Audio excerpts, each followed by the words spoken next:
In today's video, I'm going to teach you how to deactivate Wells Fargo Zelle. If you want to pause Zelle activity on your Wells Fargo account, maybe for security, budgeting, or simply because you're not using it, this quick walkthrough will show you exactly how to turn it off by unenrolling your contact information.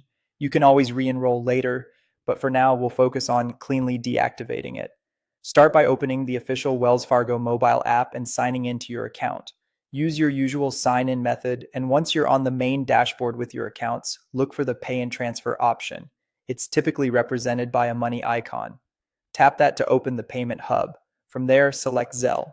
Depending on your app version, you might see it labeled as Zelle or Send Money with Zelle. This takes you into the Zelle area tied to your Wells Fargo profile.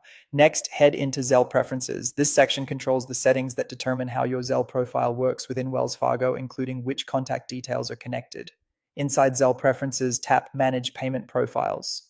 This is where you'll see the email address or mobile number currently enrolled with Zelle for this account. Select the enrolled email or phone number you want to remove.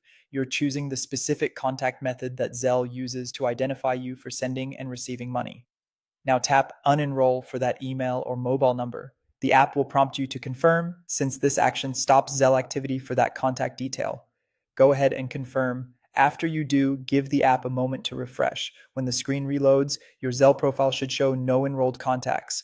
That absence is your confirmation that Zelle has been deactivated for your Wells Fargo account. A quick but important note, once you unenroll, you won't be able to send or receive money through Zelle until you re-enroll your email or phone number. That's by design, and it helps ensure that only your active chosen contact details can be used. If you ever decide to use Zelle again, you can come back to the same area and add your preferred contact method. That's all it takes. You've successfully deactivated Wells Fargo Zelle by removing the enrolled contact from your profile.